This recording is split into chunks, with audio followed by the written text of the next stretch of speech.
Namaskaram. Bhagavan has said that this path that he taught us, this path of self-investigation, this is the easiest of all paths. Murugan wrote the refrain and sub-refrain for a song, and Bhagavan then completed the song. And in the refrain, Murugan sang, Ayaye ati solapam, Āṉma-Viddai ayaye ati solapam. That means extremely easy. Atma-Vidya, extremely easy. Atma-Vidya means this science of self-knowledge. And in the verses, Bhagavan explained why it's easy. And in the fourth verse of that song, Bhagavan sang, to untie the bonds beginning with karma and to rise above or to rise from the devastation beginning with birth, that implies samsara, more than whatever other path, this path is exceedingly easy. This path refers to the path of self-investigation. And then in the next sentence, he says, when one just is, resting without even the least action of mind, speech, or body, in one's heart, the light of oneself will shine forth. This is the eternal experience. Fear will cease. The ocean of bliss alone will remain. Therefore, extremely easy is Atma-Vidya. So, according to Bhagavan, this path is exceedingly easy. But when we try to put it into practice, most of us find it difficult. Why, when Bhagavan says it's easy, why does it seem difficult to us? It is actually exceedingly easy. That is, all we have to do is to attend to ourselves. That means instead of our attention moving away from ourselves towards other things, our attention just needs to rest on ourselves. It needs to rest in its source. So this is not a doing. Attending to anything other than ourselves is a doing. It entails a movement of our mind or attention away from ourselves towards something else. Whereas self-investigation, which means just being self-attentive, entails no movement of our attention away from ourselves. So our attention rests on ourselves. So this is why Bhagavan says it's extremely easy. The reason why it seems difficult to us is because of, we can explain it in we can express it in various ways. The explanation is one, it can be expressed. One is our lack of love. We don't have sufficient love just to know and to be what we actually are, because we still have so much likes, dislikes, desires, attachments, hopes and fears concerning things other than ourselves. All other things seem to exist only when we rise as ego. So we are reluctant to surrender ourselves, to surrender this ego. And we can only investigate, that is, to the extent to which we attend to ourselves, to that extent we are surrendering ourselves. Because by attending to ourselves, we bring about the subsidence and eventually the complete dissolution of ego in its source. So unless we are willing to let go of everything else, unless we have so much love to know ourselves, but we're willing to let go of everything else, not just temporarily, permanently, on a temporary basis, we give up everything every night when we go to sleep. But we don't fear sleep because we are very confident that we'll wake up in the morning and things will continue. But this is the permanent giving up of everything. This is the eternal sleep, the wakeful sleep, the sleep of pure awareness. So we need to have all-consuming love for that. And so that means we have to give up all our other likes, dislikes, desires, attachments, and have love only to know ourselves. So this is why, because we don't yet have sufficient love, and we still have too much liking to experience things other than ourselves, this is why this path seems to us to be difficult, we turn our attention back towards ourselves. Very quickly, it seems to jump out to towards something else. This is because we are more interested in experiencing other things than we are in just knowing and being what we actually are. The seeds that give rise to all likes, dislikes, desires, attachments, hopes, fears, and so on are what Bhagavan described as Vishaya Vasanas. Vishaya means object or phenomena. Vasana means inclination. So our inclination to experience anything other than ourselves, any phenomenon, any object, is what is called a Vishaya Vasana. And these Vishaya Vasanas are what sprout in our mind in the form of likes, dislikes, and so on. And when we allow the liking to grow stronger, it grows into a desire. And as a result of the desire comes attachment, comes fear. Because if we desire something, when we have it, we fear to lose it. If we don't have it, we fear not attaining it. So the desire and attachment does go hand in hand. Desire and fear go hand in hand. So all our entire will in seed form is what is called Vishaya Vasanas. All our likes, dislikes, desires, attachments in their seed form are called Vishaya Vasanas. So these are the obstacles. This is what Bhagavan is talking about in this 10th and 11th paragraph. I don't know whether I'll talk about both paragraphs today or just the first one. It doesn't matter.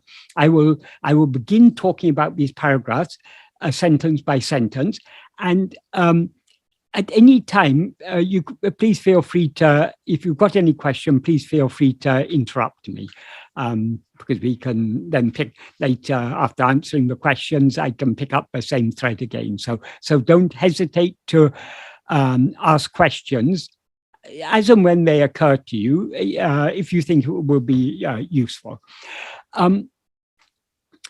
So what Bhagavan says in the first sentence of the 10th paragraph is, even though Vishaya Vasanas, which come from time immemorial, rise in countless numbers like ocean waves, they will all be destroyed when Swarupa Dhyana increases and increases. Swarupa Dhyana, Swarupa means our own real nature, what we actually are. The literal meaning of Swarupa, Swa means own, Rupa means form, own form. But it's a term that is used to refer to our real nature. In other words, what we actually are, ourself as we actually are. And dhyana means meditation or attending to. So Swarupa Dhyana, we can, the easiest English translation, simplest English translation is self-attentiveness. But what is our real nature? What does Bhagavan mean by the word Swarupa? Now we experience ourselves as ego. That is, what is aware of anything other than ourselves is ego. The two defining characteristics of ego is, firstly, as ego, we are always aware of ourselves as a body, as a person. And when Bhagavan refers to a body in this context, when he refers to ego as the false awareness, I am this body, or that which is always aware of itself as I am this body, what he means by body is not just the physical form, because we never experience this physical form alone as ourselves. When we experience this physical form, this body, it's not a dead body. No one has ever experienced a dead body as I. It's always a living body. So along with the physical form of the body, there is the life that animates the body. And we also don't experience a sleeping body as I. So it's a body that seems to be awake. So mind, intellect, and will are all functioning within this body. So this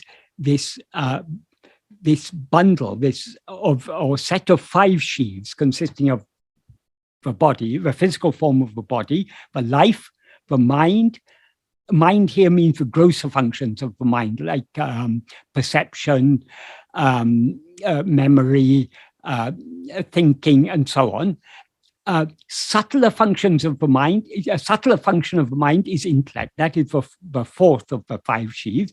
And the subtlest of all the functions of the mind is the will. That is the totality of all our vasanas.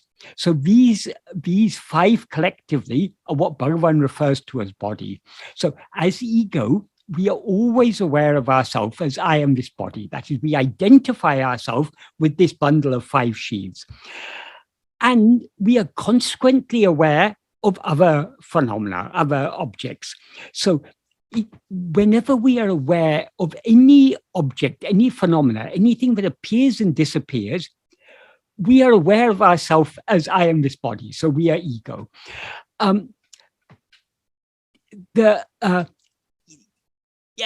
Bhagavan explained, ego is a mixed awareness. It's a mixture of the fundamental awareness of our own existence, which is what we experience as I am.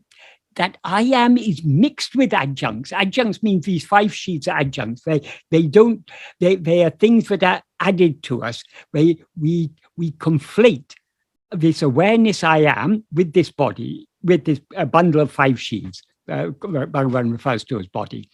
So we are aware of ourselves. I am sitting, I am talking, I am listening, I am thinking, all these things. I like this, I dislike that, all these things, we're identifying ourselves with this bundle of 5 sheaths because we experience these as ourselves. This is what Bhagavan referred to as the thought, I am this body, or sometimes he just abbreviated that as the thought called I. But when he refers to it as thought, he's not just talking about a superficial idea on the surface of the mind. This is the very root of the mind, this fundamental awareness, this awareness of ourself as I am this body. This is ego, and this is the very root of the mind. So ego is a mixed awareness. It's got the real portion, which is I am, and the unreal portion, which is the body consisting of 5 sheaths. When we are practicing self-investigation, we are not investigating any of the 5 sheaths because none of these are ourselves. We are, as Bhagavan says in one place in Maharsha's Gospel, in your investigation into the source of the Aham-vritti, Aham-vritti means I thought, it's another term that Bhagavan used to refer to ego. In your investigation into the source of the Aham-vritti, you take the essential chit aspect of ego. What do you mean by chit aspect? Yeah, as he had just explained a little earlier, ego is what is called chit jada granti. Chit means awareness, jada means what is not aware, and granti means not. So because ego is this conflation of that fundamental awareness of our own existence, I am, conflated with adjuncts, this is what is called that knot formed by the entanglement of the pure awareness I am with these adjuncts, which are all jada. Jada means they are not sentient. This body isn't aware. The life of the prana, the breathing and so on isn't aware. The mind isn't aware. The thoughts aren't aware of themselves. The intellect isn't aware. The will isn't aware. Ego is aware of all of these things, but because it identifies itself with these things, the whole set of 5 sheaths seem to be aware. But if we consider it deeply, what is aware is only ego. And all these other things are objects. Even the subtlest elements of the mind, the likes, dislikes, desires, and so on, and they're seeds for vasanas. These are all objects. They're things that appear and disappear in our awareness. So we cannot be these things. So ego is this mixed awareness. In this mixed awareness, I am this body, the essential chit aspect, the essential awareness aspect is I am. When we say I am, the term I am means I exist. So it refers explicitly to our existence. It also refers implicitly to our awareness, because I is the self-referential pronoun. So only what is aware of only what is aware can be aware of itself as I, and consequently refer to itself as I.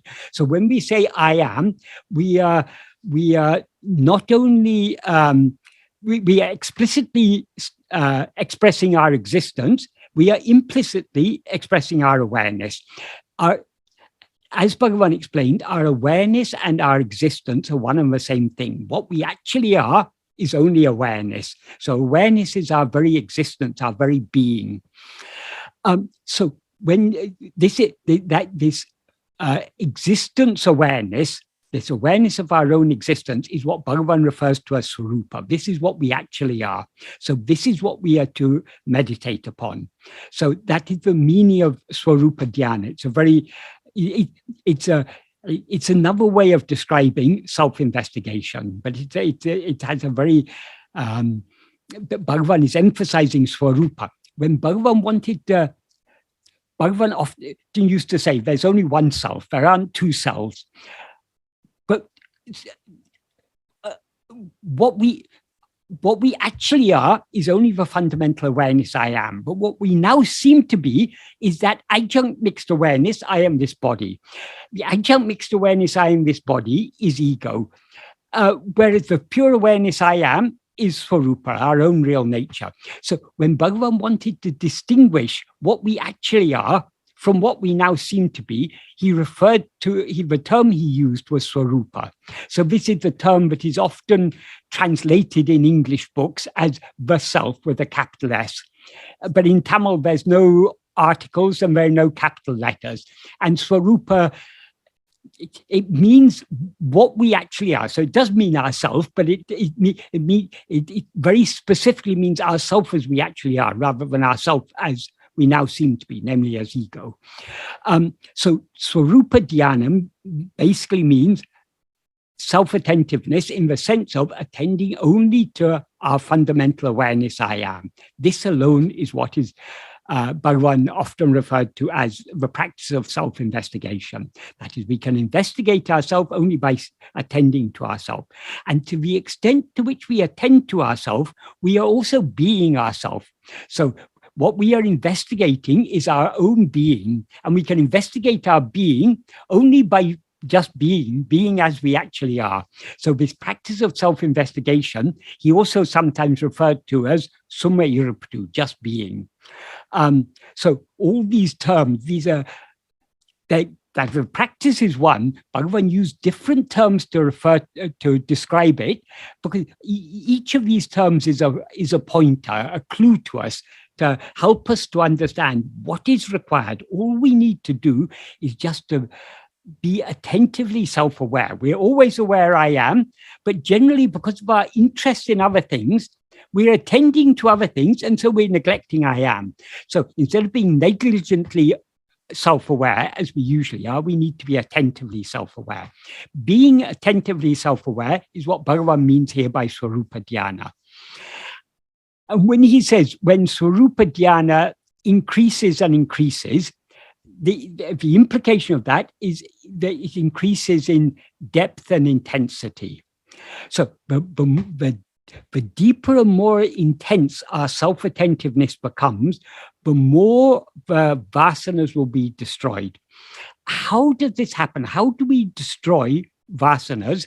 By being self-attentive. Actually, Bhagavan sometimes spoke about two types of vasanas. One is Vishaya Vasana, the other is Satvasana. Vishaya Vasana means the inclination to attend to anything other than ourselves, the opposite of which is the inclination to attend to ourselves and to be ourselves. That is what he referred to as Satvasana. Sat means being. So that inclination just to be. Being here means knowing and being what we actually are. So that the more we attend to ourselves, the more we hold on to self-attentiveness, the more we are strengthening that inclination just to be. And we are weakening the other inclinations. Why is that? That is, as I say, vasanas are our inclinations. When we allow ourselves to be swayed by any particular inclination, we are thereby strengthening that inclination. If we don't allow ourselves to be swayed by an inclination, we are thereby weakening it. So when we're holding on to I am, when we're just being self-attentive, we are thereby not allowing our attention away from ourselves towards other things. In other words, we are not being swayed by our Vishaya Vasanas.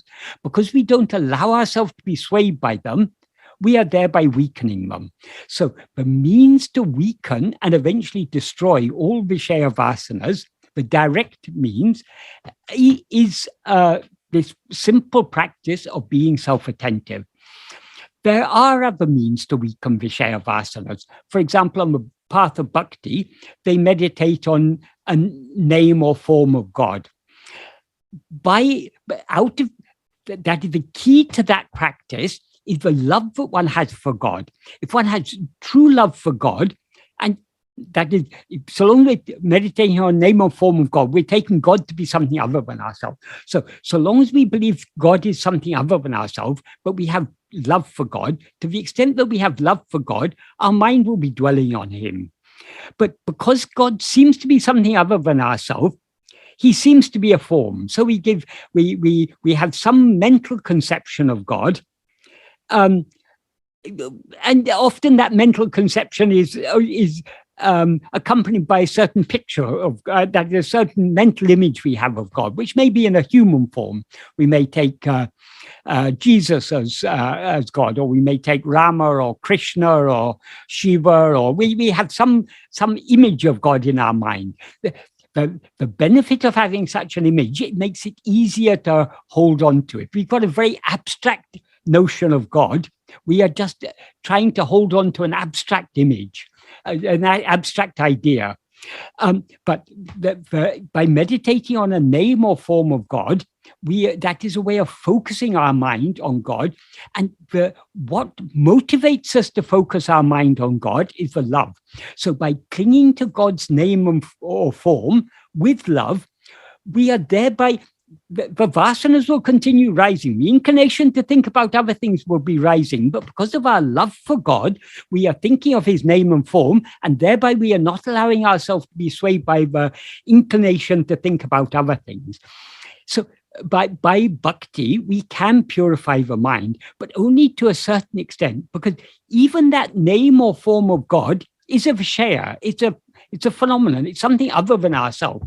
So the most effective way to weaken all Vishaya Vasanas and eventually to eradicate the only means to eradicate their root, namely ego, is to hold on to self-attentiveness. So this is why Bhagavan said that when Swarupa, they will all be destroyed when Swarupa dhyana increases and increases. And he, as he says in the earlier part of this sentence, even though Vishaya Vasanas, which come from time immemorial, rise in countless numbers like ocean waves, that is, throughout the waking and dream state, vasanas are constantly rising. Because our attention is generally outward facing, we may not be aware of the vasanas, because vasanas are the seeds that give rise to all likes, dislikes, desires, attachments, and also thoughts, perceptions, memories. These are all the sprouted form of the vasanas. So when we have much desire for and interest in the world, we won't be aware that what is it that they'd be. In dream, we see a world. That world seems to be something other than ourselves. But what is the world we see in our dream? It's nothing but our own thoughts. So long as we're dreaming, there seems to be a world out there. It seems to be something separate from ourselves. But as soon as we wake up, we recognize, oh, it was just a dream. That means it was all a mental fabrication. It was all the world we saw, all the people we saw were nothing but our own thoughts, but we were seeing as that world. Likewise, according to Bhagavan, this present world is just thoughts. So this is all our own mental fabrication, our own mental projection. And as Bhagavan often used to say, the vasana, the Vishaya Vasanas, he used to compare them to the film in a cinema projector. The world that we perceive is like the picture projected on the screen. the light that projects those pictures is the light of pure awareness, that fundamental awareness I am, and the films that from which images are projected on the screen are our vasanas. So the vasanas are the seeds, not only of our likes, dislikes, desires, attachments, hopes, fears, and everything, but all our thoughts, feelings, perceptions, memories, everything. All Vishayas, the seed that appear as Vishayas. Vishayas means phenomena or objects. All phenomena are the seeds that give rise to the appearance of phenomena is only our vasanas. So the vasanas are constantly rising throughout the waking and dream state. They rise first in the form of likes, dislikes, and those develop into desires, attachments, thoughts, and so on. And eventually it appears like objects, but the seemingly external world is nothing but a projection of our own Vishaya Vasanas. So this is what Bhagavan means when he says they rise in countless numbers like ocean waves. From the moment we wake up in the morning till the moment we go to sleep at night, and from the moment we begin a dream till the moment that dream comes to an end, constantly Vishaya Vasanas are rising. This is why it is only in the waking and dream states that we can do any spiritual practice and we can make any spiritual progress. Because in sleep or any other state of manolaya, that is a dissolution of mind, ego has subsided, and when ego subsides, see, whose inclinations are the vasanas? They're only ego's inclinations. So without ego, there can be no vasanas. So vasanas subside along with ego in sleep or swoon or coma or general anesthesia, or the state that the yogis call nivikalpa samadhi. These are all just different states of manolaya. They are called different by different names because of the different ways one goes into those states. That is, why do we fall asleep every night? Because we're tired. So tiredness is the cause, and of that particular type of that particular state of manolaya. If we have a great shock, we may swoon. That shock is the cause of our going into manolaya. If we're in a car accident and have a head injury, for example, we may be in coma. That head injury is the cause of manolaya. If we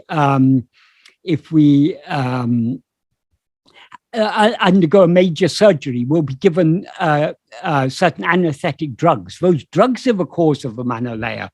Likewise, for the yogis, their practices of pranayama and meditation, other practices they do, that by those practices, they're able to bring about a state of manolaya. But according to Bhagavan, that manolaya, even though it's given a nice name, Nirvikalpa Samadhi, it sounds very nice, but according to Bhagavan, it is of no spiritual value whatsoever, because we cannot, since ego is subsided in that state, its vasanas are also subsided, so there's no scope for overcoming for weakening the vasanas. It's only in the waking and dream state when we've risen as ego, and consequently these vasanas are rising. These vasanas, I say, they're our own inclinations, our own inclination to be aware of things other than ourselves. These rise only in the waking and dream state. So it's only in the waking and dream state that we can do any sadhana and thereby purify the mind. It's often, that is the aim of all spiritual practices. Any true spiritual practice, its aim is purification of the mind. What is meant by purification of the mind? The impurities in the mind are the vasanas, our inclination to attend to things other than ourselves. So what is called purification of mind is nothing but this process of weakening the Vishaya Vasanas. And as I say, the most effective means to do so is to be self-attentive. It's Swarupa Dhyana, as Bhagavan describes here, or Atma-vichara, that is holding on to that fundamental awareness of our own existence, I am. The more we hold on to that, the less we are swayed by our Vishaya Vasanas, and so the Vishaya Vasanas become progressively weakened. So that is the implication of what Bhagavan says in this first sentence. I'll just read it again, just to recap. Even though Vishaya Vasanas, which come from time immemorial, rise in countless numbers like ocean waves, they will all be destroyed when Swarupa dhyana, self-attentiveness, increases and increases. So that's the first sentence. In the next sentence, he says, without giving room even to the doubting thoughts, putting an end to so many vasanas, is it possible to be only as Swarupa? In other words, is it possible to remain as I actually am, overcoming all these vasanas? That doubt may arise in our mind. So Bhagavan says, without giving room even to that doubting thought, it is necessary to cling tenaciously to self-attentiveness, to Swarupa dhyana. In Tamil, he says this in a very, very forceful way. That is, the word that I've translated as tenaciously is, it's an adverb. In Tamil, it's vida pidiyai. Pidika vendam. Pidika vendam means it's necessary to cling, it's necessary to hold on to. Vida pidiyai, vida means without leaving, and pidi means holding. So it's an adverb that means unleavingly, holdingly, holding. I mean, we can't express it in English. There's no exact equivalent in English, so it's difficult to convey the force of the term in Tamil, but the closest we can come to it is to cling tenaciously. We have to hold on to this self-attentiveness as firmly as we can. The more we hold on to self-attentiveness, the less there'll be any room for any thoughts, even doubting thoughts like, is it possible to there's so many vasanas, how can I ever overcome all these vasanas? It's natural for us to think that, because it seems to be a superhuman task that we've undertaken, because the vasanas, as Bhagavan said in the first sentence, they come from time immemorial. We've been cultivating these, we cultivate these vasanas, this inclination to attend to things other than ourselves, from countless lives before. For countless lives, we've been cultivating these. Why have we been cultivating them? Because we think that our happiness depends on other things. Because we take ourselves to be the body, we seem to have so many needs. It seems necessary for us to have food, clothing, shelter, and all these things. So if we get all these things that we seem to need, we're happy. If we get our food, clothing, and shelter, we feel happiness. If we don't get these things, we're unhappy, we're restless. If we're hungry, we can't rest until we get some food. So that is because of this fundamental mistake of taking ourselves to be a body, we seem to have so many needs.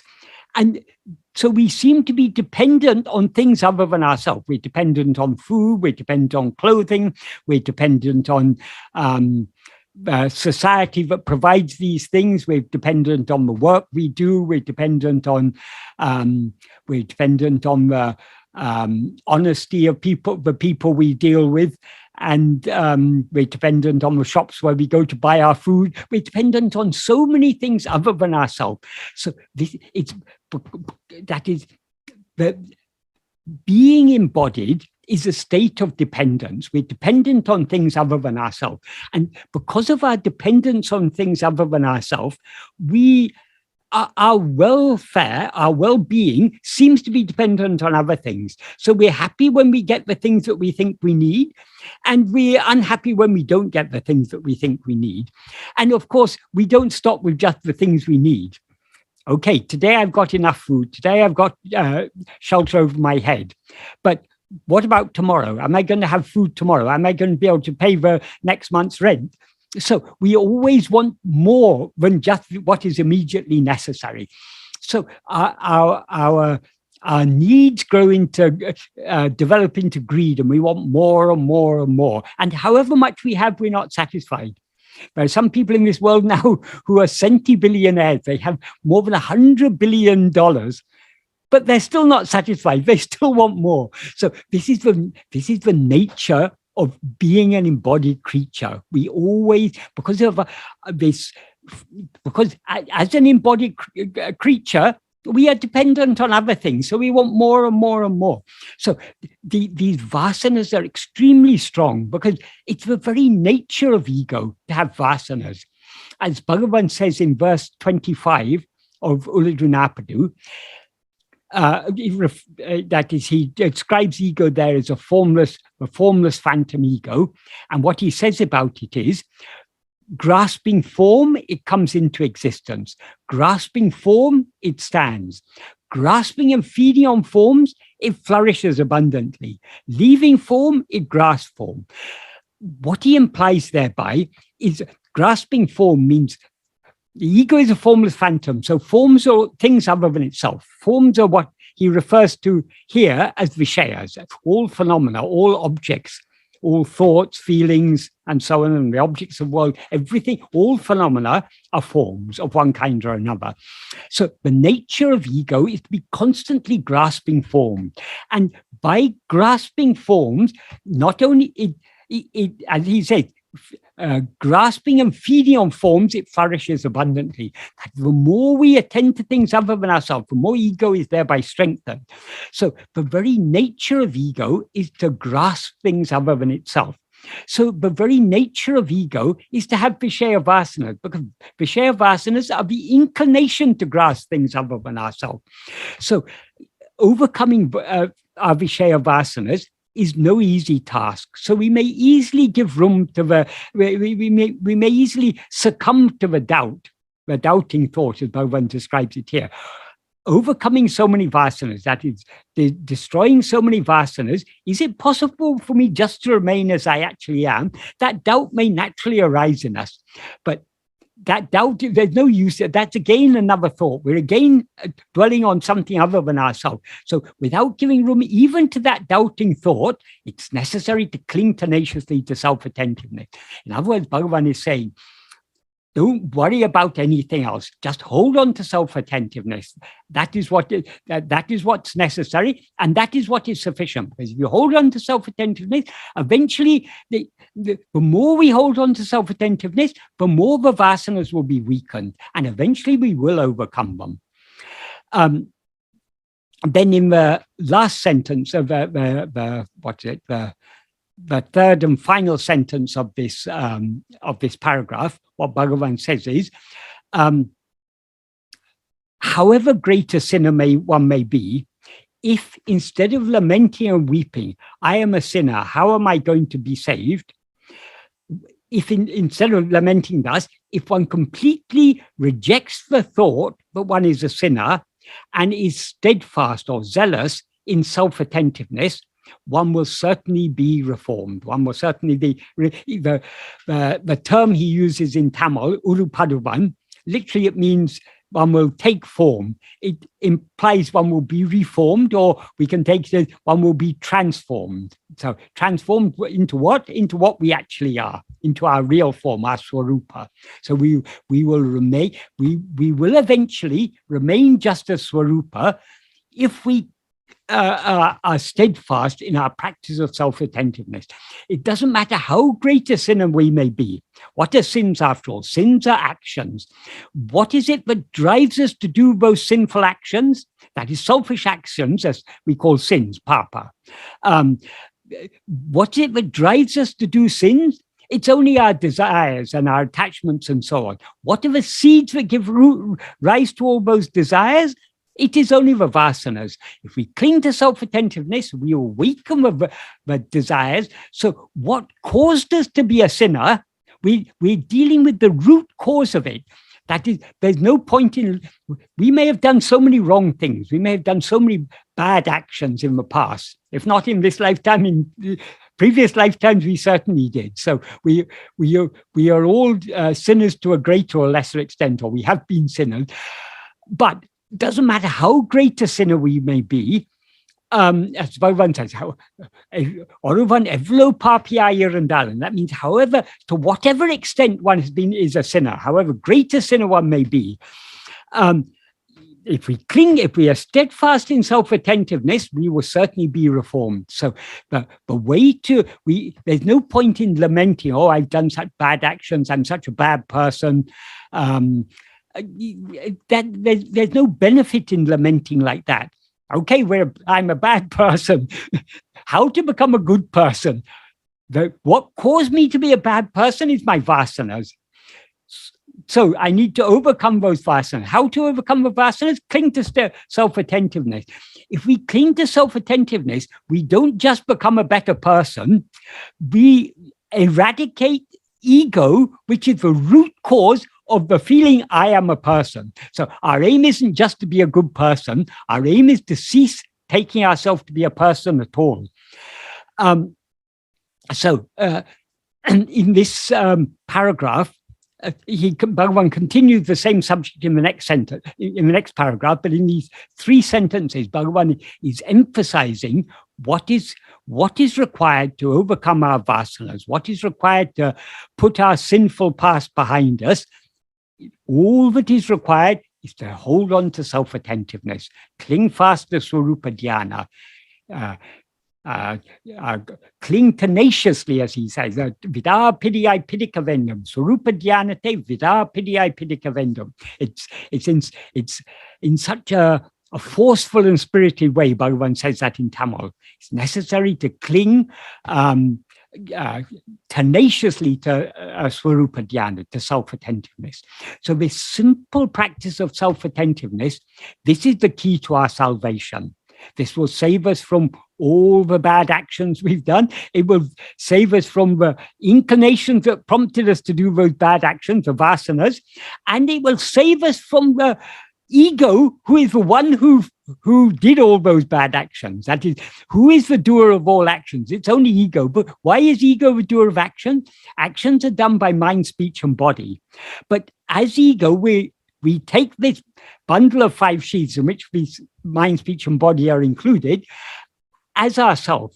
So whatever actions are done by this mind, whatever thoughts we think, or whatever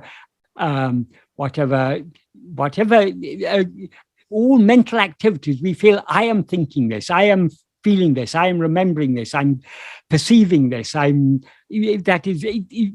identify ourselves with the mind. We also identify ourselves with the speech. Whatever is said, I have said this, or I am saying this. Likewise with the body, I am doing this, I am sitting, or I'm talking, or I'm walking, or we identify ourselves with these. So the doer of all action is ego.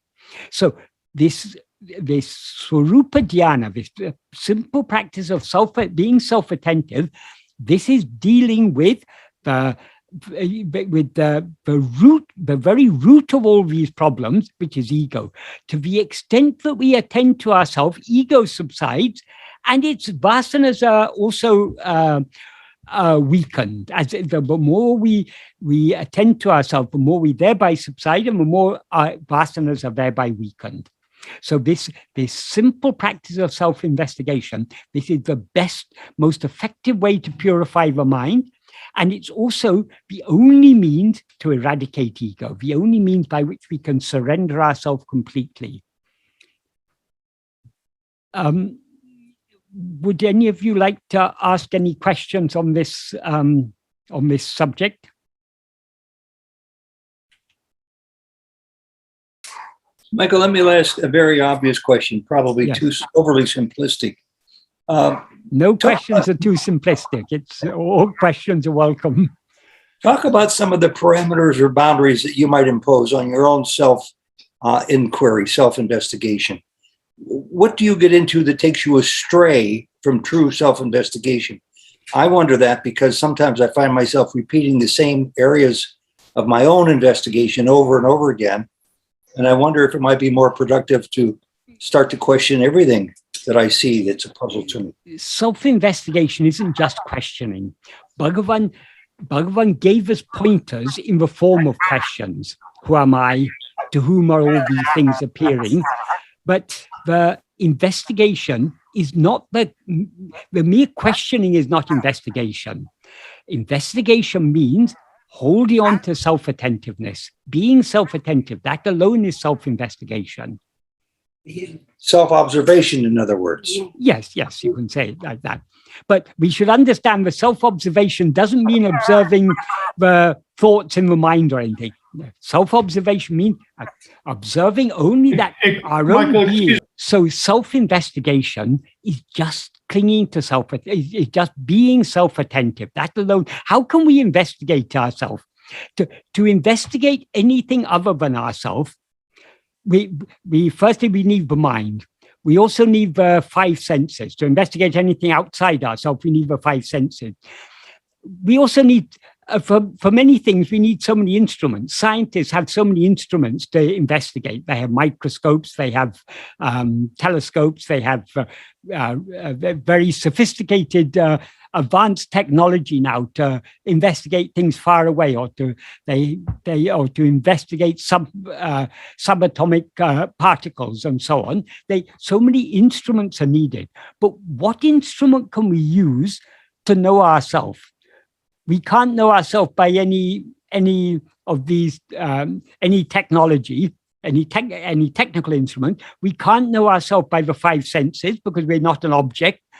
We can't know ourselves by anything other than by attention. So it is the only tool we have, that is the basic tool of any investigation, whether you're investigating faraway galaxies, or you're investigating subatomic particles, or you're an investigative journalist, or you're a policeman doing some investigation, or whether you're an academic investigating history or geography or philosophy or anything, or whatever investigation you may do, the basic tool of any investigation is attention or observation. To know anything other than ourselves, we need aids. We need our mind and the five senses. To know and to be what we actually are, we don't need anything other than our attention. So that seems to be a key word. You used it many times today and previous days. Attention. I mean, there's investigation, there's inquiry, there's observation, but there's attention. Yes. Attention by desire. In other words, I'm thinking about it because I want to think about it. Yes, exactly. Bhagavan often used to say, it's all a matter of attention. And Jody says, don't think, which is a paradox in and of itself. Don't think about anything other than yourself. Of course, being self-attentive isn't actually thinking, but Bhagavan sometimes referred to it as, for instance, dhyana, meditation, means thinking. But we need to understand, or another term Bhagavan sometimes used to refer to his practice is Atma-Chintana. Atma-Chintana literally means thinking of oneself. But what that means is being self-attentive.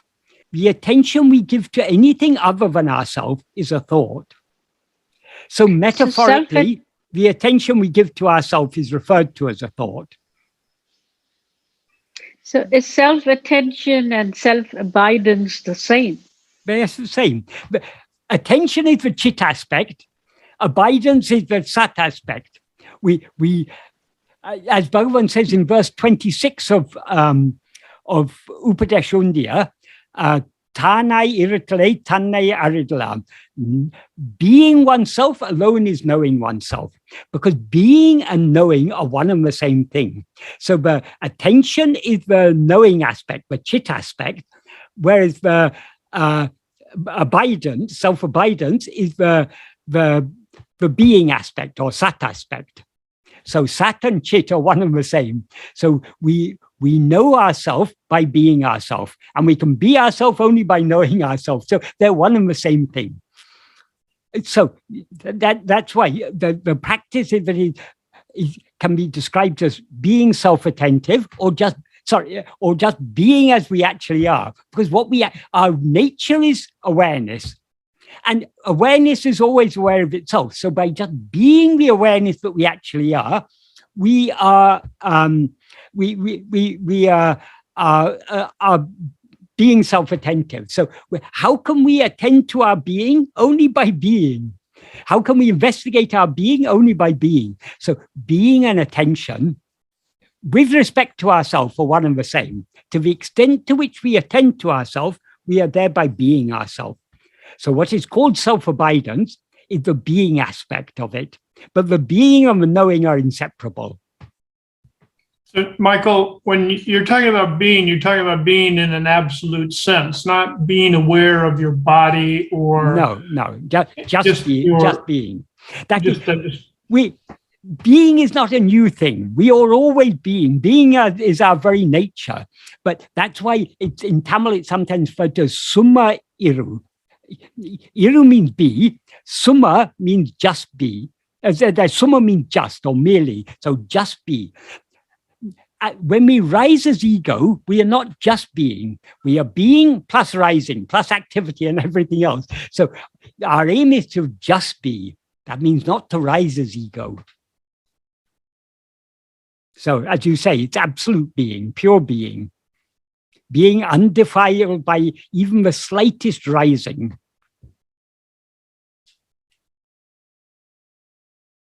I found I have to be careful with all words. Languaging is increasingly a big problem as I become aware of how self-destructive it can be, how toxic it can be. Well, I remember first being taught about what we're talking about here as a grade school kid in a Catholic school where the nuns, the priests, and the brothers, the Christian brothers in high school, will all use the same word, reflection.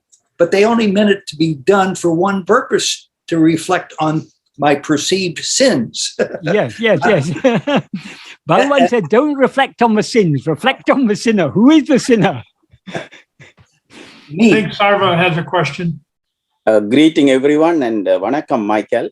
Vanakkam. So I like to tell about my way of approaching this regarding this Summa Iru. Summa is without doing anything, means that normally they say not to do any work, but actually mentally we should not do. Yes. But if you are, as Marty said, that being without thinking, then we are actually going into Mano-Laya. So we should not let to go into that state as well. So that is my point. I always attending or focusing on my existence. Yes. If my mind is going into Laya or without going into anything, that is the being itself. We should not let to go there. Yes. Immediately we have to think again continuously. That is the Buddha Pudi, like an alligator catching. That is the, in Tamil we call Udumbu Pudi. Yes. That is the thing. But Bhagavan used that. Udumbu is a particular type of, it's not actually an alligator, it's a particular type of lizard that holds on very, very firmly. So there's a verse in Guru Vachakavai in which Bhagavan says, cling like an udumbu to yourself in the heart.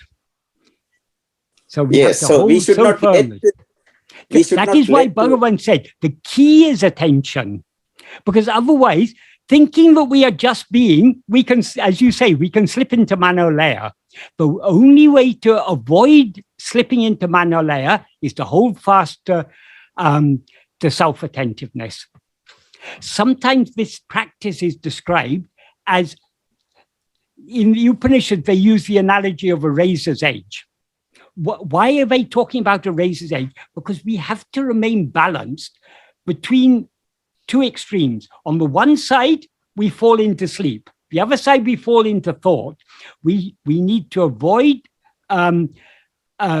succumbing to thinking. In other words, to being carried away by our Vishaya Vasanas, to be swayed by our Vishaya Vasanas. We also need to avoid falling asleep or subsiding into Mano-Laya. So how to avoid both of these extremes is only by clinging on to self-attentiveness. So long as we are self-attentive, we are giving no room to the rising of any other thoughts, because other thoughts can arise only if we attend to them. Without our attention, no thought can rise. So to the extent we are holding on to ourselves, we are thereby giving no room to the rising of any thoughts. And to the extent to which we hold on to ourselves, we are thereby avoiding slipping into Manolaya. So attention is absolutely, as you point out, attention is absolutely fundamental. That's why, though the ultimate teaching is just be, Bhagavan generally emphasized more on the attention aspect, because if the teaching just be is misunderstood, we can slip into a state of Manolaya. That is not just being in the sense in which Bhagavan meant it. Just be means just be pure self-awareness, pure awareness. So, and to be pure awareness, you have to hold on to that. So that attentiveness, that is the key. That's why Bhagavan emphasized so much. Swarupa, that is Swarupa dhyana. Dhyana means meditating on or attending to, contemplating oneself. So that attention is the key to this practice that Bhagavan has taught us. As a result of being self-attentive, we are there by just being. So this is actually a difficult part, even though we are saying simple. Bhagavan says it's very easy, because what can be easy? Yeah. What is the one thing that we always know? We always know I am. The one thing that's always available to us is I am. The problem is, because of our interest in other things, we are more interested in attending to other things than attending to ourselves. That is why the Vishaya Vasanas are a problem. In order to overcome the Vishaya Vasanas, the only way is to persevere in this practice. The more we persevere in this practice, the more we are strengthening the Satvasana, the love just to know and to be what we actually are, and weakening the Vishaya Vasanas. And we had to stay for 24 hours. That's what I thought. It is worse than a sweatshop. We don't have free time. Well, but the more we attend to ourselves, the better.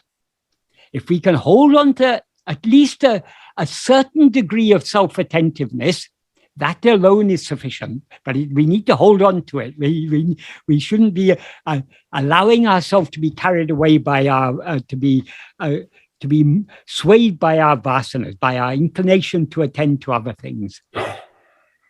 So what I do actually most of the time when I'm getting dislike thoughts are coming, I try to hold on my sense, my existence.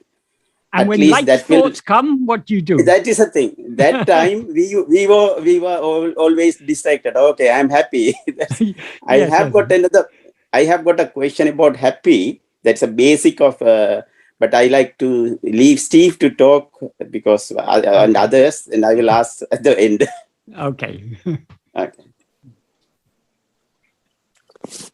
I would just want to mention parenthetically, since you mentioned it just then, Michael, there's a movie entitled The Razor's Edge, two versions in 1940 and white. Which was written by Somerset Maugham, and it was based on who visited Bhagavan. It was based on his visit to Bhagavan. Of course, it's fictional, but he got the inspiration from his visit to Bhagavan. Right, yeah. I've really liked any type of film or book that has to do with a person who actually was with Ramana Maharshi, and another person along those lines is Paul Brunton. But in that movie, the 1946 version with Tyrone Power Jr., which is black and white, there's also a 1984 version with, of all people, Bill Murray.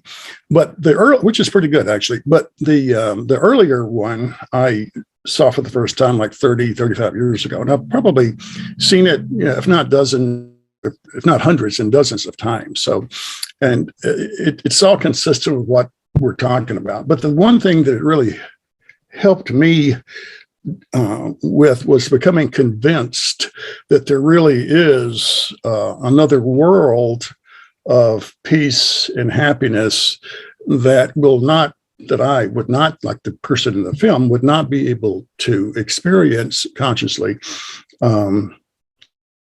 doing the things I was doing, and that's what that's about. This guy's searching, and he goes over there and he here's the stuff we're talking about. And anyways, so it's helped inspire me all these years. I just watch the same things over and over.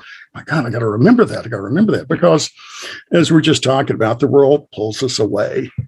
But the main thing I wanted to mention or ask about is whenever you're being very unfair on the world.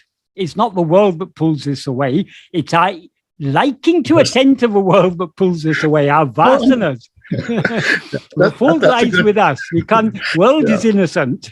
It's like chocolate. It's just inanimate matter. Yeah. Right. It has no power. I got that. But which I appreciate making that distinction. I'm sort of going to go into that. I think I'm not sure what I'm going to say, but it's like that principle that we've been talking about today. You mentioned several times that attention. If you can understand that, the power of it, we just got there talking about just then, that's and grasp that and harness that in your life, that can change your life. I think there's a statement like, as your attention goes, so goes your life. It's incredibly powerful. The other one is, and you've mentioned this a time or two, Ramana Maharshi says something to the effect of, when people ask him what's the measure of progress, your path, it's persistence, it's perseverance, rather than, when you start seeing these little flashes or something. Yeah. And we're talking about earnestness, everything yields to earnestness. But so the way I look at that, and I've been looking at this all these years, is that it's the key is how is persistently returning to tentativeness throughout the day. When I get captured or submerged in the world, which, as you say, it's just nothing. It's has no power except that which I give it to it.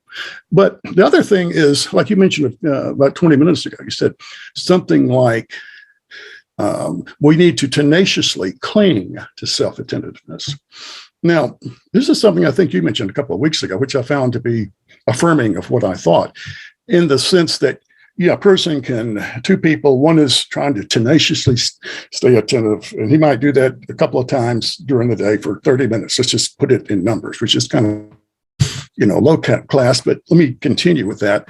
But another person, he or she has the same goal, be self-attentive. And they keep going back to it all day long. They tenaciously cling when they're there, but then it slips away. But the key for that person, and this is the way I look at it, is how often you return back. You notice that you return. It's kind of like meditating. You're going to meditate. Next thing you know, you're thinking, you snap back.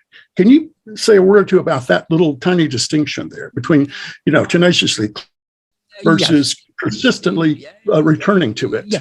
That is, so long as there are Vishaya Vasanas, and so we will inevitably be succumbing to the Vishaya Vasanas. We will be swayed by our Vishaya Vasanas. So as Bhagavan says in the 6th paragraph of Nāṉ Ār, erinomena, however many thoughts arise, so what? That if we are sincerely trying to follow this path, we will fail so many times. Our attention will keep on slipping away. It's like if you're learning to ride a bicycle, you can never learn to ride a bicycle without falling off many times. That is part of the process. So part of the process of gaining the love to hold on firmly to self-attentiveness is failing many times. It's better to fail, because failing is good. Why? Because you cannot fail unless you try. And the key is trying. So it doesn't matter how many times we fail. So as Bhagavan says, however many thoughts rise, so what? Big deal. As and when each thought arises, if one vigilantly, he said, jagrate, that means vigilantly. If one vigilantly investigates to whom has this thought arisen, it will be clear to me. So however many times our attention goes away towards other things, to whom do those other things appear? To me. This is a very nice clue Bhagavan has given us, a very nice pointer, how to bring our attention back to ourselves. Whatever appears, it cannot appear, it appears only to us. So if whatever may appear, it should remind us of ourselves. So thought should not be an obstacle. We should take thoughts as a reminder. Every time we become aware that we are attending to thoughts or we're attending to anything other than ourselves, that should remind us, oh, to whom do all these things appear? To me. And we should turn our attention back. So when Bhagavan talked about perseverance, about clinging tenaciously, Bhagavan knew we're not going to hold on to it without a break. And unless you're very, very advanced in this practice. Most of us are still toddlers, so we're going to fall so many times. That is not a problem. But the tenacity is returning to it whenever your attention slips away. Okay, thank you. That's kind of what I was trying to zero in on. And in practice, trying to sit for 30 minutes, suppose you set yourself an aim. Okay, I'm going to practice self-investigation 30 minutes morning and evening. That love to attend to ourselves doesn't come according to the clock. So that is not a very practical way of going about it. It may be useful at times when you don't have any other work to try to go deeper within, but we should be trying to do this throughout the day. If you're engaging in worldly activity throughout the day, and you expect that when you come home in the evening, you'll be able to sit down and spend half an hour attending to yourself, it's not going to happen, because the same preoccupations that made you attend to other things throughout the day will continue prompting you to attend to other things. So it's throughout the day, whatever else we may be doing, who is doing this? Who is aware of all these things that are happening? I am. So we can be holding on to self-attentiveness even in the midst of activities. I'm not saying it's easy. So long as our Vishaya Vasanas are strong, it would seem to be difficult, but we should be aiming to be self-attentive as much as possible throughout the day. Thank you again. In the book, Final Talks, Āṇma-Viddai says something which you would think it would be consistent, since he's of what we're talking about here, that throughout the day, as much as you can, he puts it, try to maintain as strong as possible of a current of self-attentiveness. Yes. If you're in a battle, that may be more difficult than if you're just kind of strolling down the road. But as far as you can, do that. And sometimes, do it formally as well, but throughout the day, just try to keep just coming back as strong as you can. And, you got these things pulling you. Yeah. But the thing is, another thing maybe I do understand. I just want to hear what you say. Why is it, when we talk about the Shaya Vasanas, it's like, well, you come into the world and you're sort of, you have predispositions, I think is what you had mentioned, to certain things. Why is it that there are certain ones that are more predictably found among people than others? Like nobody ever says, my thing that keeps me pulling back to the world is, playing checkers or watching paint dry or walking back and forth across bridges. It's usually something like sex, food, alcohol, having to do with people, gossip, things like that. Why is it certain ones are more popular than others? Certain vasanas tend to be stronger than other vasanas. The vasana for sex, for example, that sexual desire, for most of us, is a very strong desire, because we identify ourselves with the body. This body is a biological organism, and this other desires, like desires for food, desires for warm clothing or shelter from the rain, or desire for the basic needs of life, those are necessary for our own survival. Sex is not necessary for our own survival. So we are biologically programmed to have a strong desire for sex, because that is how the species procreates. This of course, this explanation is taking this world as if this world is true. but it seems to be true so long as we take ourselves to be the body. So it is this sexual desire is as a general rule, for most people, it is a very strong desire. And it doesn't matter what the desire is. The problem with desire is the strength of the desire. Weak desires are obviously less of a problem than strong desires. Because this is a particularly strong desire, it is a problem for most of us. That isn't to say sex is a problem. The actual act of sex is not a problem. It is the power that it has, that is the strength of our inclination, our liking for that is the problem. Yeah, So, and there are other desires. It varies from individual to individual, according to what type of interest we've cultivated in the past. For some people who like reading and studying and learning, that can also become an obstacle. It's good to read and study Bhagavan's teachings deeply. But we shouldn't be endlessly going on reading. What did this person say? What does that person say? What does this philosophy say? What does that? The more if our reading is scattered, if we're reading this here and that there, we are only creating a confusion in our mind. That's why in the 16th paragraph of Nāṉ Ār, which we'll come to eventually, Bhagavan says, what is the use of reading without limit? That we need to know, we need to understand the basics. But beyond that, we shouldn't be endlessly reading. So, but for some people, that's they call it Sastra Vasana. The inclination to go on learning more and more and more and more. That is an obstacle also on this path. So not everyone has that. As other people may have be very interested in politics, for example. That's also a very strong interest for many people. Because we're concerned about the condition of the world, and we're all affected by politics in one way or another to a greater or lesser extent. So there are so many different types of interests that we may have. But in our individual case, which vasanas are strong, those are the vasanas which are the greatest obstacle for us, and the vasanas that we should is the biggest challenge for us. If a vasana is strong, it's a greater challenge than if a vasana is weak.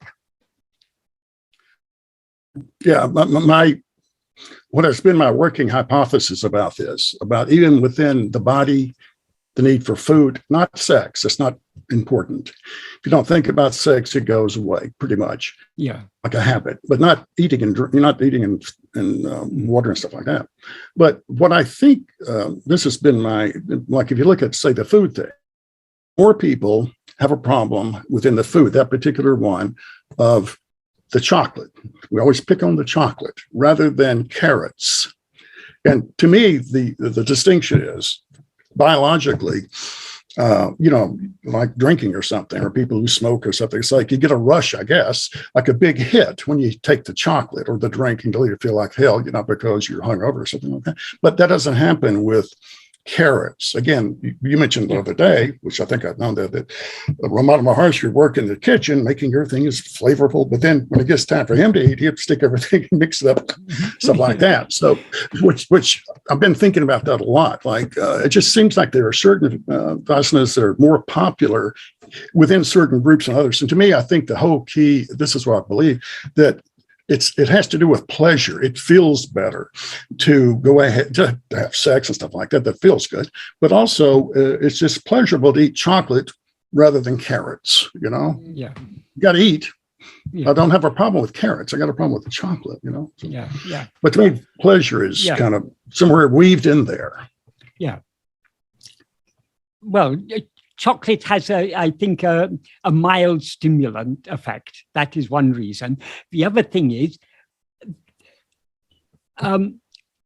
sugar is the most immediate form of energy. So if our ancestors lived from hand to mouth. And so if sugar was available, it was a very ready source of energy. So we are biologically programmed to like sweet things. And this is very well known to the fast food industry, which is why almost all foods are artificially sweetened. There's added sugar in almost all processed and fast foods.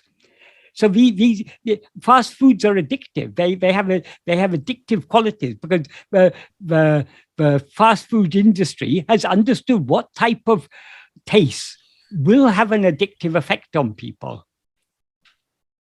Yeah, that's what I mean. That's what I'm saying. It tastes better. It feels better. It's more pleasurable. Yeah. And they around that. But carrots, they do not have that quality. To me, that sort of, Anyway, well, that's. I appreciate that discussion about this matter.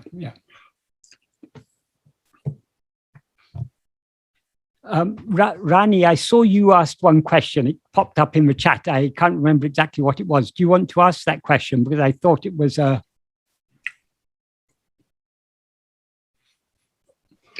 Yeah, the question I had in mind was, you said that one has to be tenaciously attending to the self.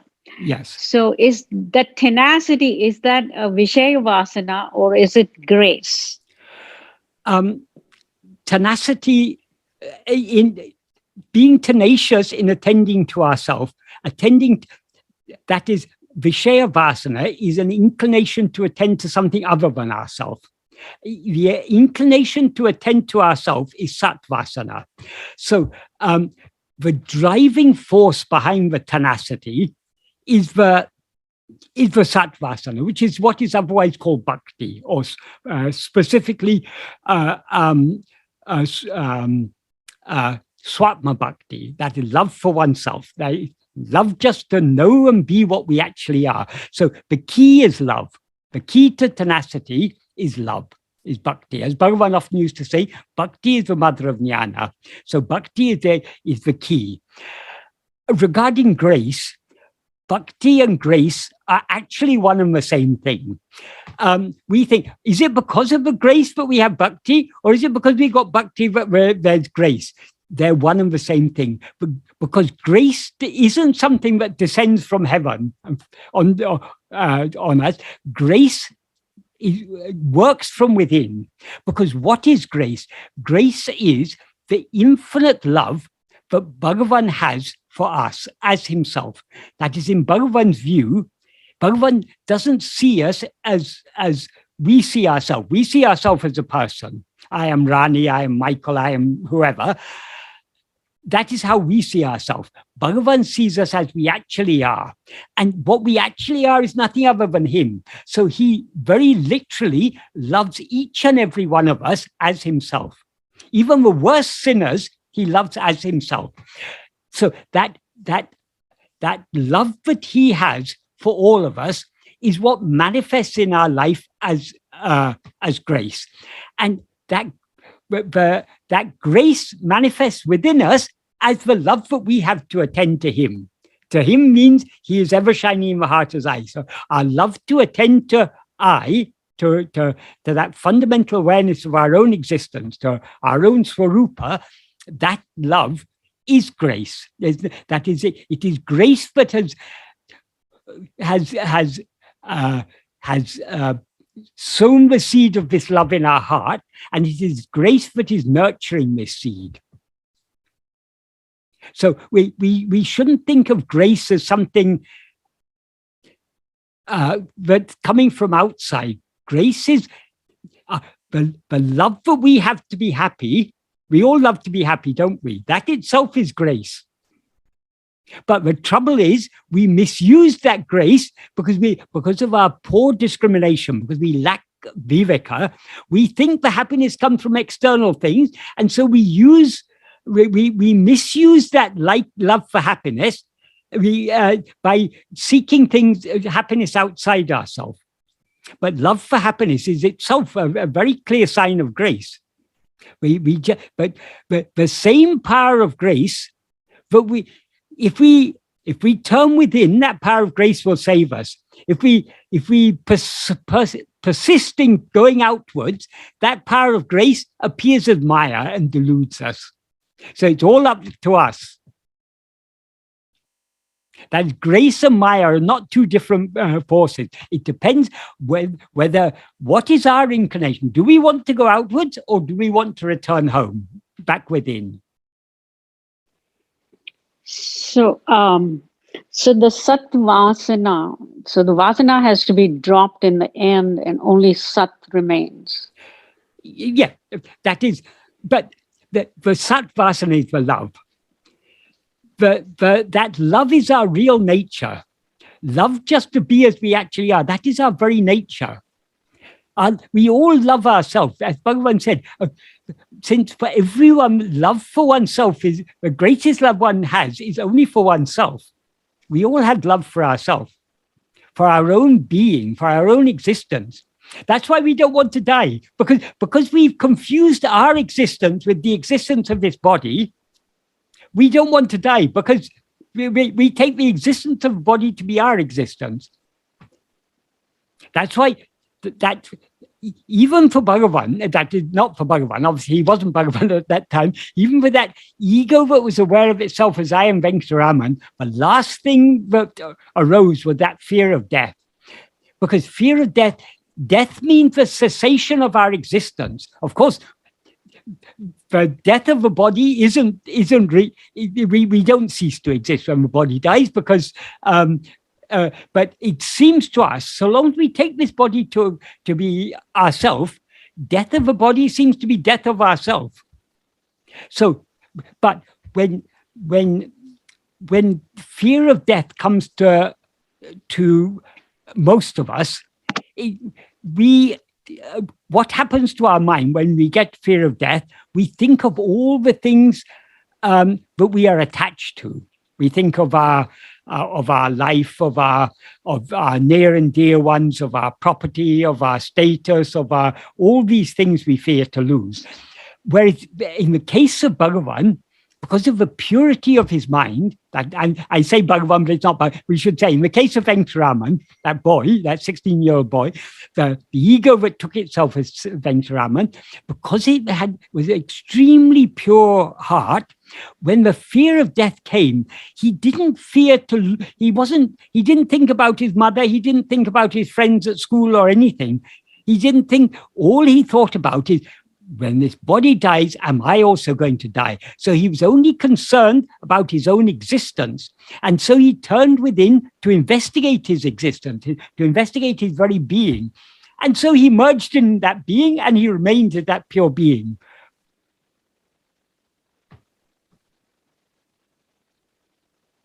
Does that adequately answer your question? Maybe I've gone off on a bit of a red herring, I don't know. The association of ideas. Thank you, yes. Okay, and Nāṉ Ār has a question. Hi, Michael. I want to express my sincere gratitude for your book, Happiness and the Art of Being. I feel that was a huge leap in my understanding of abiding in the I am. Also, I was wondering, I have, heard different terms used for the same thing, abiding in the I am, and that is, for instance, being aware of our own awareness. And I found that has really helped me also.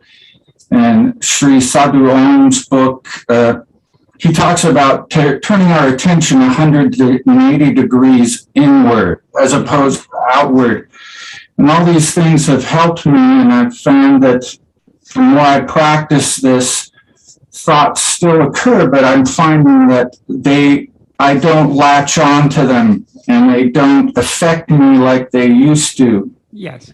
And I was wondering, do you think is the I am, could we just call it another form of self-awareness?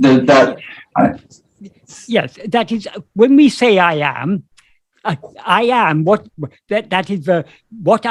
literally means, what it explicitly means is I exist. But it implies awareness, because only what is aware can be aware of its own existence. So when we say I am, it explicitly refers to our existence. Implicitly, it refers to our awareness. And as Bhagavan said, our existence and our awareness are one and the same. What we actually are, our very being, is awareness. So existence and awareness are not two different things. So Bhagavan often referred to our real nature as I am, because I am is referring only to our existence and our awareness. Whereas he referred to ego as I am this body, I am this person, I am Ron, or I am Michael, or whoever. That is when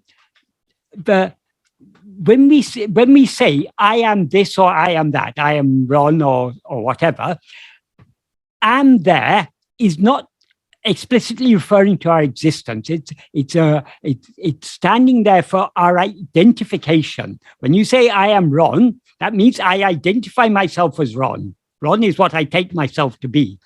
Whereas I am, without anything added to it, is referring only to our existence.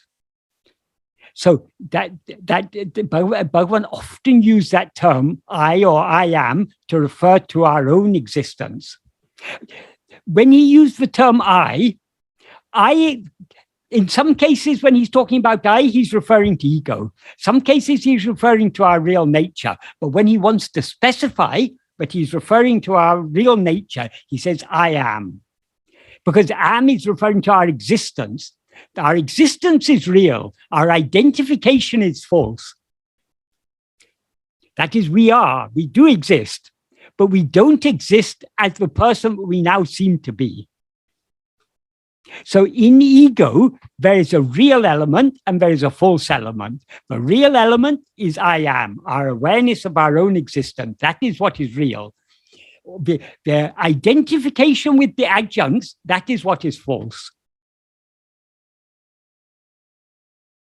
And also regarding the awareness, I've also heard from other sources that this awareness is God, is the awareness that we all share. It's just the ego latches onto that awareness. This is, as you said, I am Ron, I am Michael. Yeah, that is pure awareness is God. Okay. But when we talk about awareness, we need to be careful, because most words, we need to be, that is, the subject we are talking about is a subject that cannot be adequately expressed in words. That is why Bhagavan said the ultimate teaching is only silence. But Bhagavan has given us teaching in words. Those words are pointers. We need to understand the intended meaning behind the words. We shouldn't just take words at their face value. Often Bhagavan spoke metaphorically. He used language metaphorically. Why? Because we cannot literally. The language is, because of the inadequacies in language, often metaphor is a very powerful way of conveying things. So when Bhagavan is speaking metaphorically, we need to understand what is the intended meaning of the metaphors. In the case of awareness, generally when we talk about awareness, we associate awareness with being aware of things other than ourselves. That is why generally people think of sleep as a state of non-awareness or unconsciousness. We're not aware. I'm not aware of anything in sleep, so I was not aware. That is the mistake we make. It is true, we were not aware of anything in sleep, but we were aware. So there is a more fundamental awareness than awareness of things. In order to be aware of anything, we must be aware. But in order to be aware, we don't have to be aware of anything.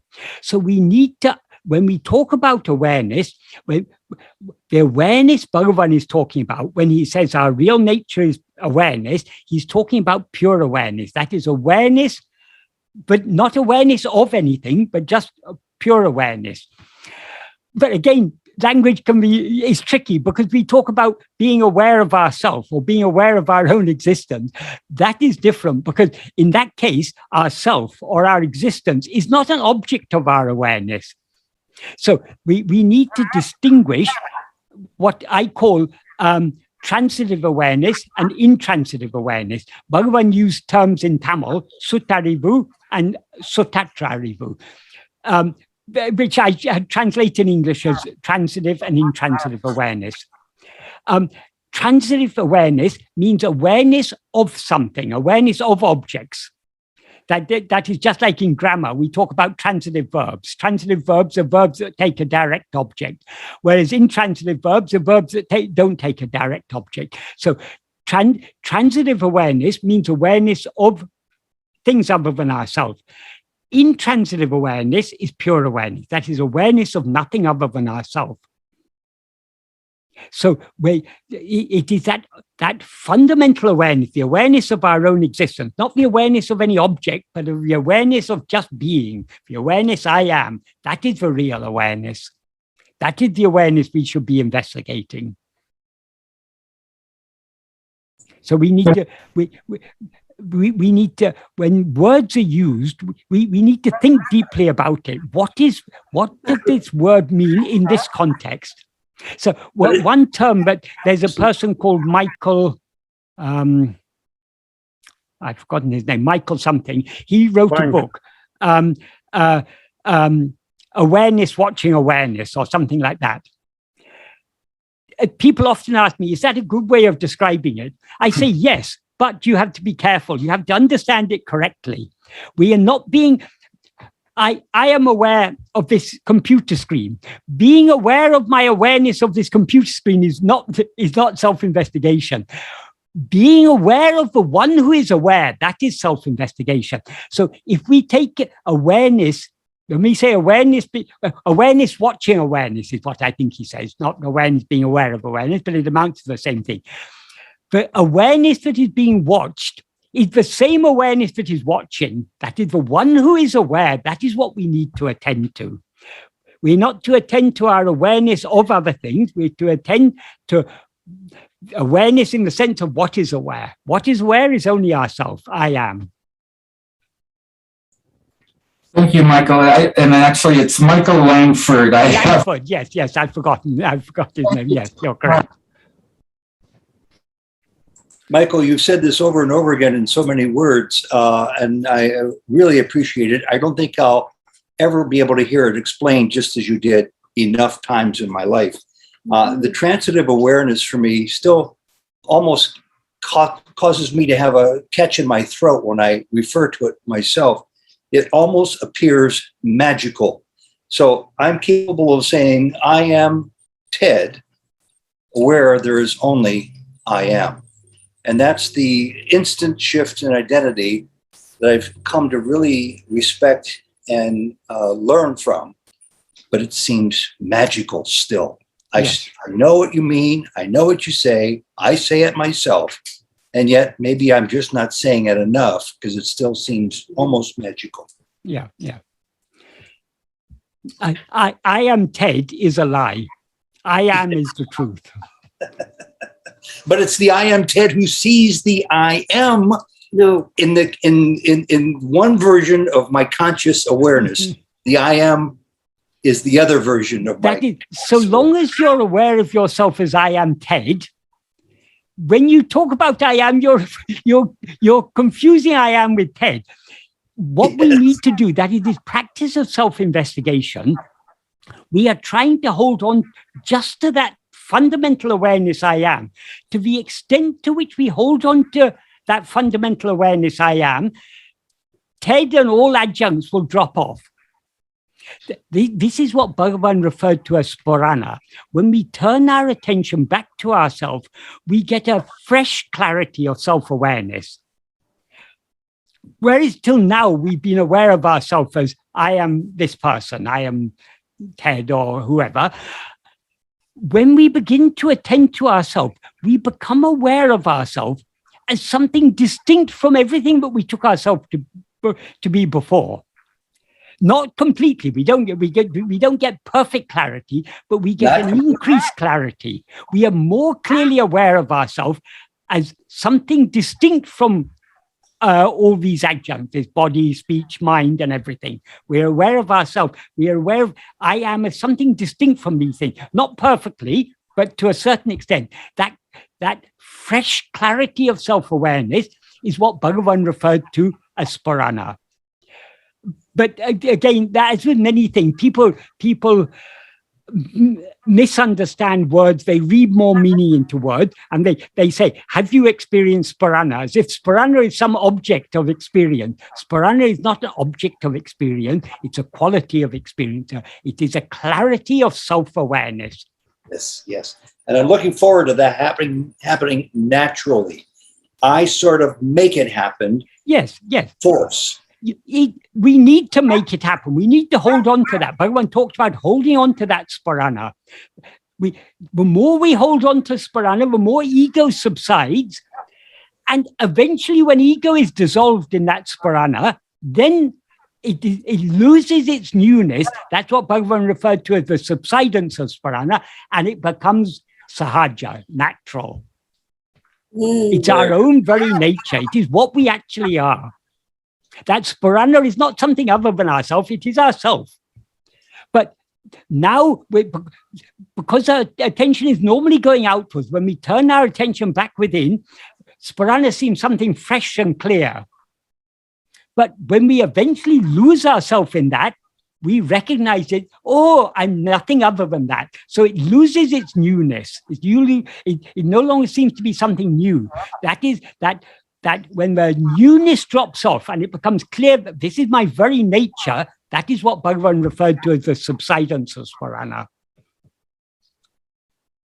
Thank you for that affirmation. Yeah, because that is because this subject, it is beyond thought, and it cannot possibly be adequately explained in words. So we need to look upon whatever words Bhagavan has used as pointers, and we need to try to understand what it is he's pointing at, what is behind we shouldn't take the words at face value. We need to see what's behind it. That will become increasingly clear to us to the extent to which we put this into practice. We cannot get the clarity merely from the words. It's important to study Bhagavan's words very carefully, to think about them carefully. But to understand them correctly, we will get the clarity to understand them correctly only to the extent to which we put this into practice. And the more we put this into practice, the more meaningful his words will become. The same words that we may have read 100 times before will become more clear to us. There'll be more depth of meaning in them. We'll recognize more depth of meaning in them.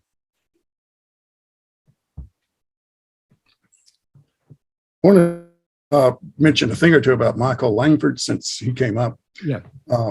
Everything I've read that he's written, including his 2 signature books, yes, are very consistent with what we talk about. These are just quotes. Yes. But the quotes are so that you see the same thing is being said. And the other one is this one, the most direct means to return. Yes. So just want to mention that. It's, and that's AWA, awareness, watching awareness is what refers. Yeah. Some of the things he says are correct, but some of his ideas go way off. I mean, he had one thing I read that he had written about 7 circles or something it was. And he put Uladu Napadu, which is the very heart of Bhagavan's teaching, as somewhere way out as a sort of very secondary and unimportant text.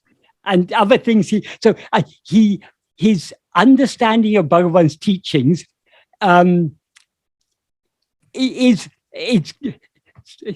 sometimes he seems to be understanding very well, and sometimes he seems to be completely misunderstanding.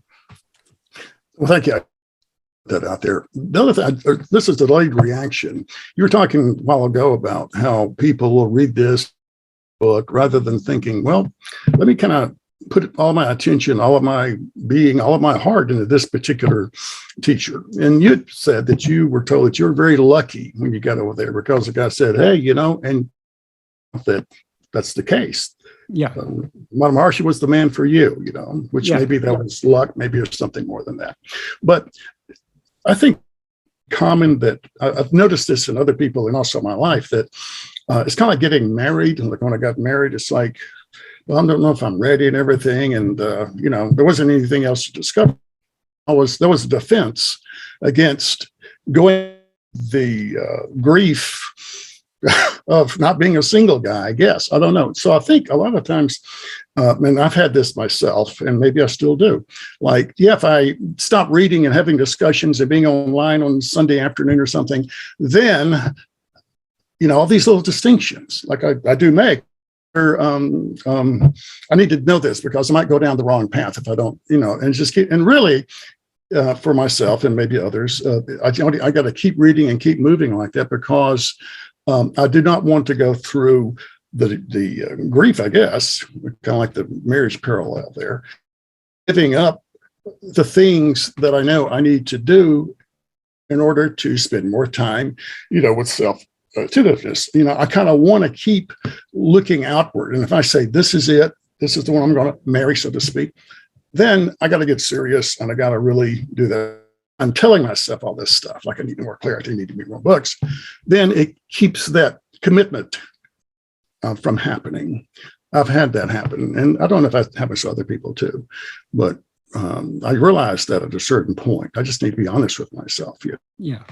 And pray for the willingness for all those things. Yeah.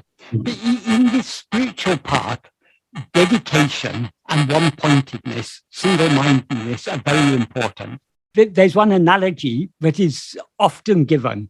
If you want to find water, you need to dig a well. You need to dig a deep well in one place. If you dig 5 feet here and then 5 feet there and 5 feet there, you're not going to get water anywhere. In the spiritual path, whatever path we decide to take to, we need to follow that with single-minded dedication. There are so many different spiritual paths, so many different gurus, so many different ways of pointing at the same thing.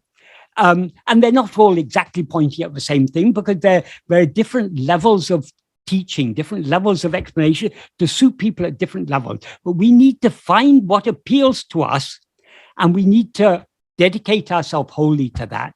If we are allowing our mind to go here and there, trying a little of this, a little of that, we won't get anywhere. Even in a worldly undertaking, if you want to be successful in any sphere in life, you have to be single-minded. You've got to focus your energies on one thing. Otherwise, if we're constantly scattering our energy, we don't get anything. But this is particularly true in the spiritual path, because the spiritual path is all about going deep. We need to go, so we need to choose what teaching appeals to us and go deep into that. And going deep involves putting it into practice, not merely studying it, of course, but practice is the most important thing.